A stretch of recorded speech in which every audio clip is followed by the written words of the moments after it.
Hi everyone and welcome to GDPR for Beginners on Learning with GP, where GDPR is simplified.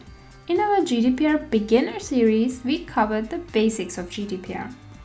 During this series, I quickly mentioned certain complex concepts and I promised you that I will discuss these concepts in detail later, as they absolutely require a proper sit-down. So these upcoming videos will be a deep dive into those and other concepts of GDPR. So subscribe to my channel and explore for more in-depth content. In case you are curious to learn about a topic, you can also let me know in the comments below. The right to restricted processing has two aspects, one from the data subjects and the other from the business's side. We will cover both these topics over the course of two videos. Today, we will take a closer look at the right to restricted processing from business's perspective. As a business owner, it's an absolutely important topic to understand, as you must be aware of what must you do in such a situation and fully comply with GDPR. And in the end, we will take a little quiz to test what you have learned in this video. So without further ado, let's get right to understanding right to restricted processing from business owner's perspective.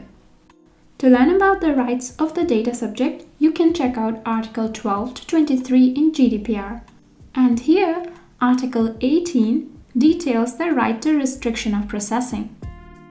In our previous video in this mini-series, we talked about how and when can the data subject restrict processing of the personal data. And now we will talk about how can business deal with these restrictions and best comply with GDPR. Once the data subject has requested for restriction of processing, it's important for businesses to understand how can they restrict processing. First step in this comprehension will be that the businesses need a process which enables them to restrict personal data if required. This can often be done using technical solutions that can automate data subject requests, whether performed manually or with the automation tools. GDPR suggests a number of different methods to restrict data. These include temporarily moving the data to another processing system, making the data unavailable to users through access control or data encryption, and temporarily removing published data from a website. Now let's talk about what information is required for you as a business to respond to a data subject access request. The right to access entitles data subjects to certain information from a business, or more specifically from the business's data controller. First is the confirmation that the organization is processing their personal data. Second, a complete and clear copy of the personal data collected. Third, an additional supplementary information corresponding to the information disclosed in any privacy notices of the business. So, a clear documentation of collected data from the businesses can truly come in handy. Other than that, the fact that the processing of personal data is restricted should be clearly indicated in the system.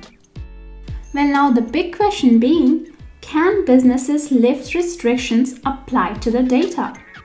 The answer to the question is yes, but often with justification and disclosure to the data subject.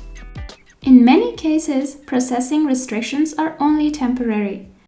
Some such cases include when a business is investigating accuracy disputes made by an individual regarding their personal data, or when a business is considering whether they have legitimate grounds to override an individual's right to object processing based upon its legal basis. Then comes the question, can businesses do anything with the restricted data? Businesses can only store restricted personal data. In all instances, the data should not be processed unless the individual's consent is obtained, It is for the establishment, exercise, or defense of legal claims. It is to protect the natural or legal rights of another person, or it is for reasons of important public interest.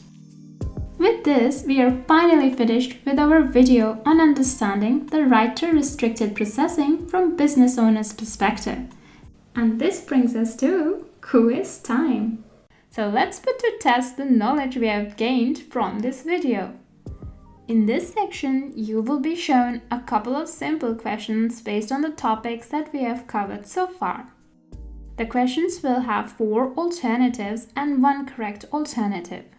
Feel free to take your time or go back to the lesson and find the correct answer. You can write the answer in the comment section below. I will make sure to get to your answers.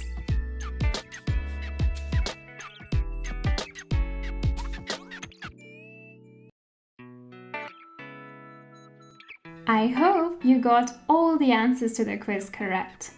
In the next video, we will simplify other complex topics of GDPR. If you have something on your mind that you find difficult to understand, do let me know in the comments below. I really appreciate any suggestions from you guys as it helps me direct my lessons as best suited to your needs. And of course, in the end of the video, as always, we will do a little quiz. So stay tuned for more videos. Do subscribe to my channel, Learning with GP, where GDPR is simplified. And with that, I thank you for putting your best foot forward towards understanding GDPR. If you have any more questions, please feel free to reach out to me at gunjan.gdpr@gmail.com. So see you later. Bye.